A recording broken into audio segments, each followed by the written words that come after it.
Hey everyone, we are here at the Stitch Elevate e-commerce event 25, and with me I've got Steff. You and your brother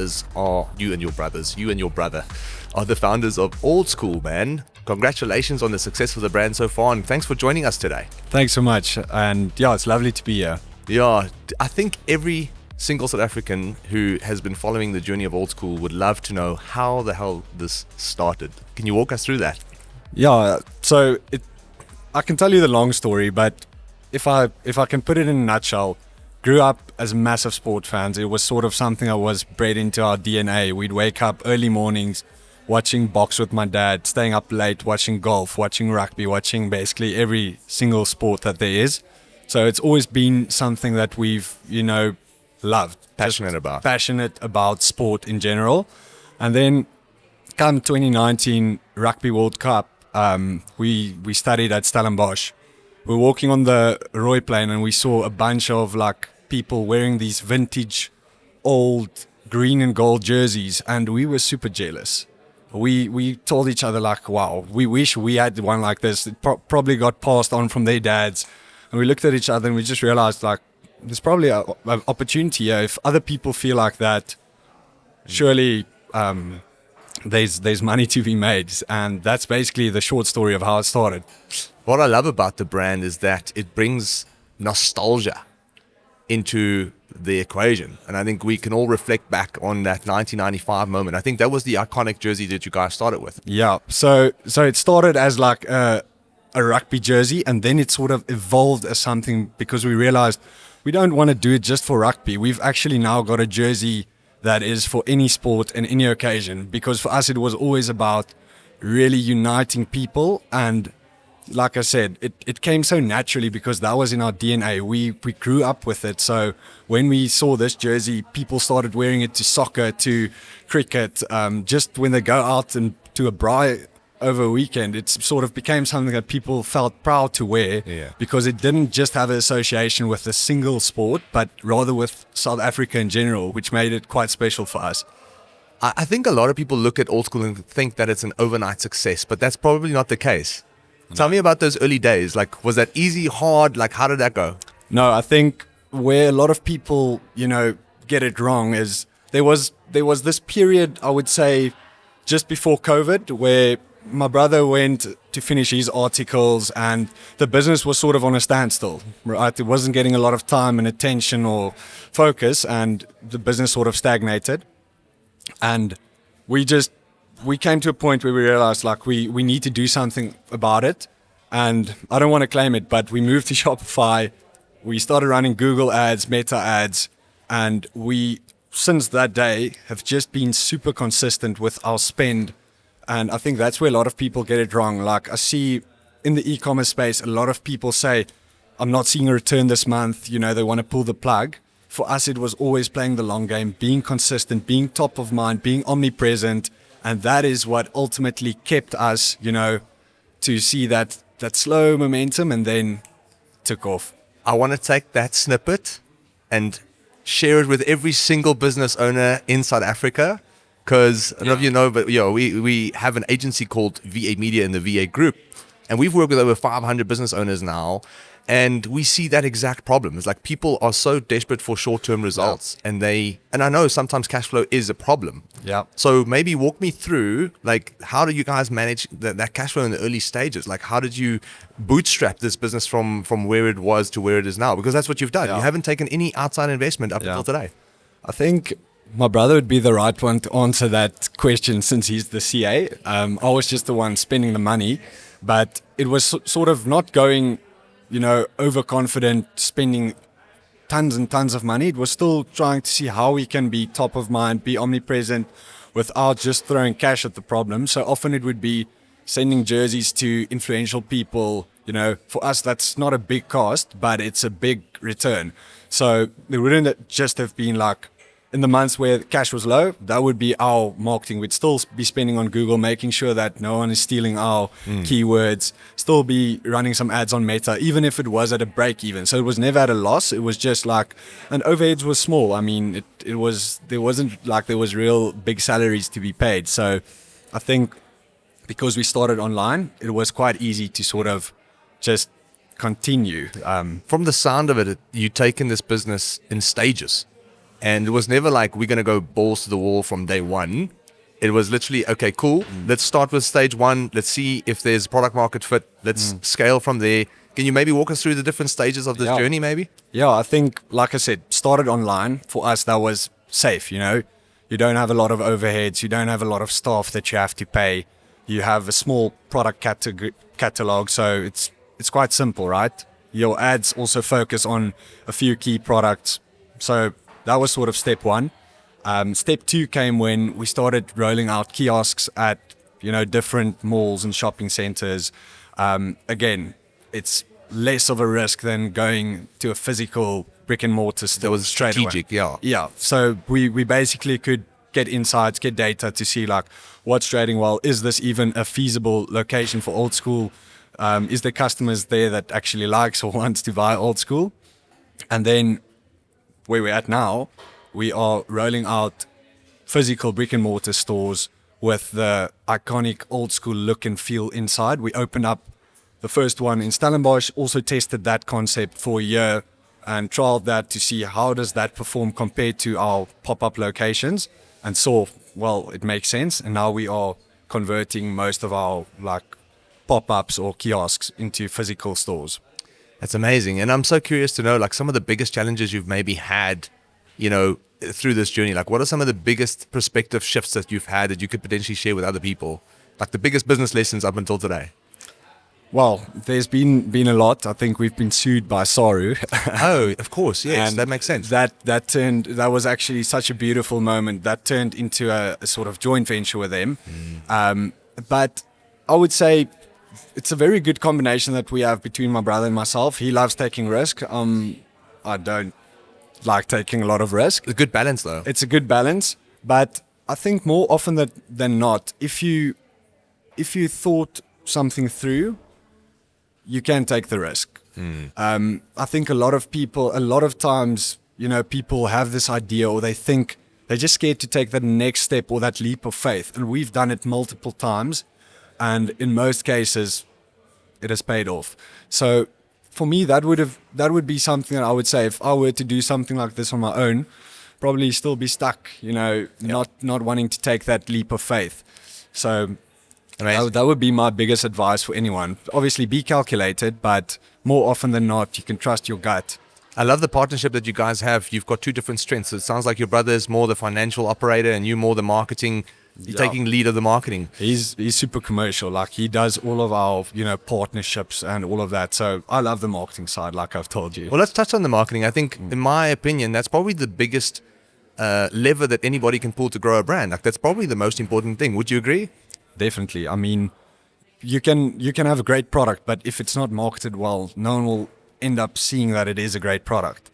So for so long, we weren't completely happy with our product.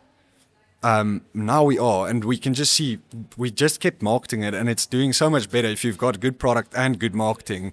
Like, those two go hand in hand so well.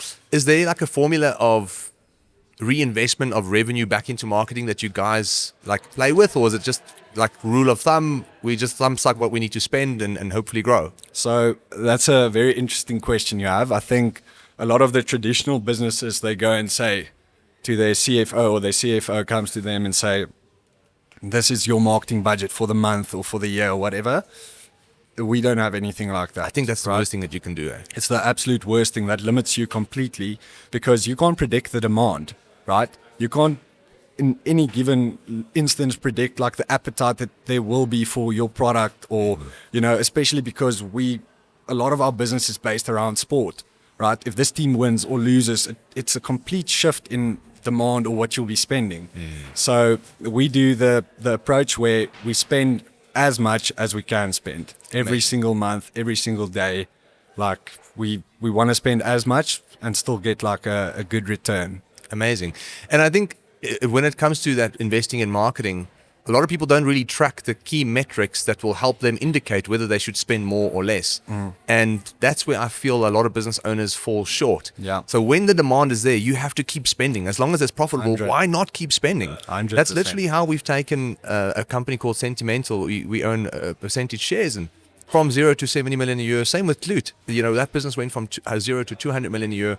And if people ask the main reason behind that success, it's purely just marketing and looking at the data and going, if it's profitable, keep growing, keep spending. Would you agree that is probably the number one?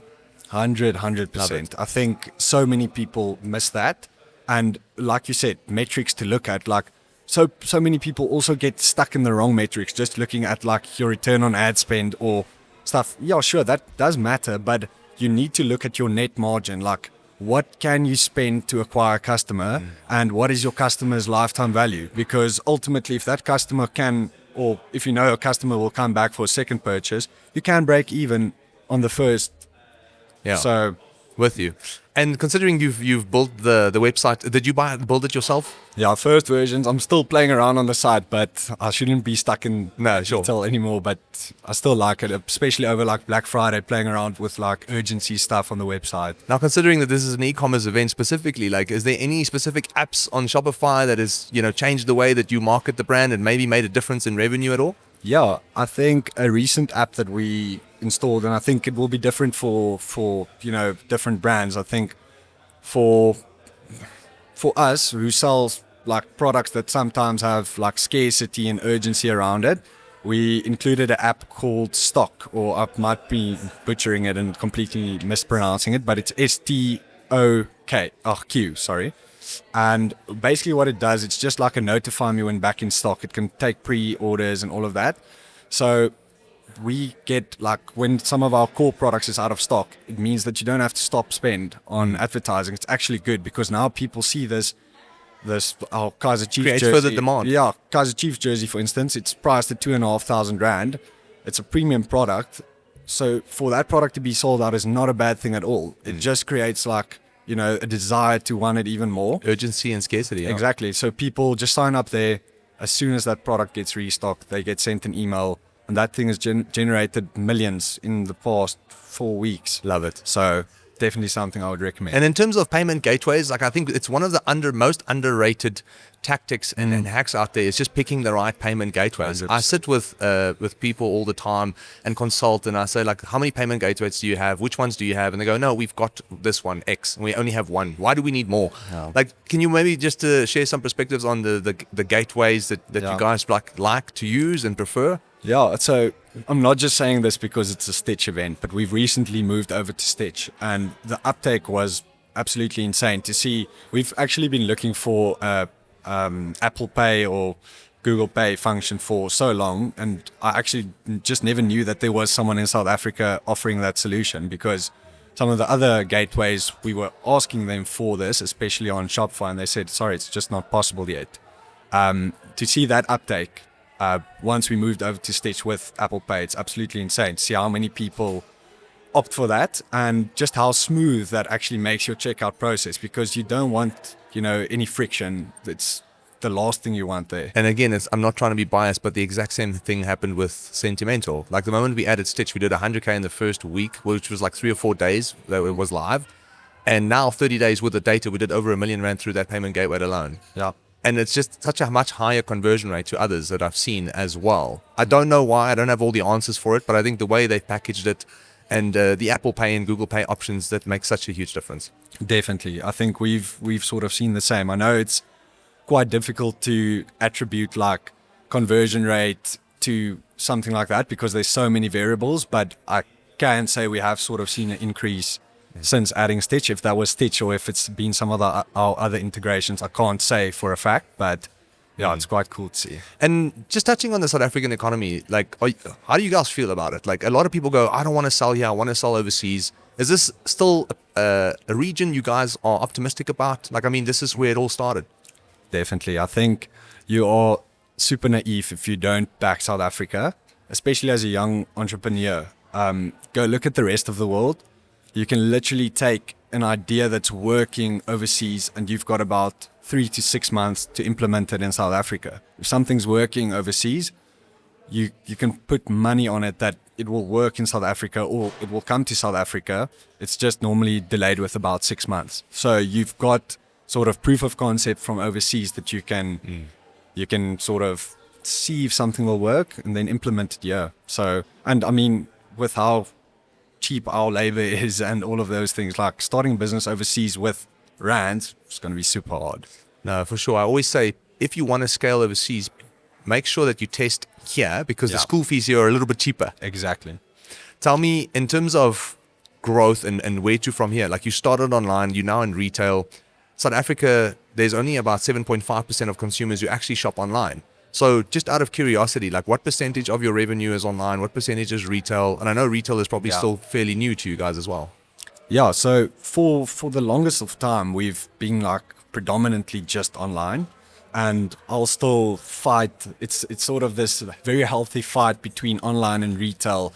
Only recently, because we've opened up, don't quote me on this, but about 5 stores in the last 3 months. So that has been sort of a good boost. Like we spoke about earlier, having that physical store definitely helps the online. It's not like they're really stealing from one another, because people might buy first time on a physical store because it's trust, and then they'll go back and buy online because it's just so much easier. But just to answer your question, online's got so much potential. It's the easiest way to start, and again, not have a lot of overheads. You're fooling yourself if you think there's not money to be made online in South Africa. And now you take into consideration what some companies are doing online in terms of revenue, and then you look at the data and see only 7.5% of people buy online. So that kind of paints a picture of what's to come over the next 5 to 10 years. I think there's definitely going to be a move towards more online. You see it overseas. There's so much people, just for ease of use, knowing if you trust the brand, shopping online, knowing what the product feels like, fits like. It's crazy. So just to round off this conversation, and thank you so much again for being here with me. I think a lot of people might just wonder, do you have any pearls of wisdom that you might want to share as we, close off this conversation? Is there anything that comes top of mind? If you had to sit with another business owner, someone who's really starting out and they're investing all their life savings into a business right now, like what would you be saying to that person on the other side of the table? Good question. Something that immediately comes to mind is a lot of times you have an idea and you want to make it work because it's sort of something that's sexy in your head and you've romanticized it. And I've had, and you probably as well, have had 100 ideas and a bunch of them weren't great. You should really ask yourself, what is my differentiating factor compared to other people? I've spoke on other podcasts the other day and I made this joke to say, if you think you're going to sell this t-shirt because you like it, bad news, buddy. There's so many people that feel the same. There's so many brands. You need to have something that sets you apart. And if you know what that is, advertise around that. But if you don't have something that you can truly say, this sets me apart, keep thinking. I think that would be my advice, to say, keep dreaming, but also be realistic about it and ask yourself those questions, like, from a non-biased perspective, what really sets me apart? Pay attention to what consumers are doing. Yeah. Pay attention to the behaviors and 100%. allow that to guide you in making better business decisions. Definitely. Love it. Dude, I want to say thank you so much for Thanks joining so much. me, man. Really appreciate it. Had such a great time with you. And I hope we can do this again sometime. Definitely. Thanks so much, guys. Appreciate it. Thanks for tuning in. Much love to you guys. We'll be back soon. Cheers. Bye. Thank you.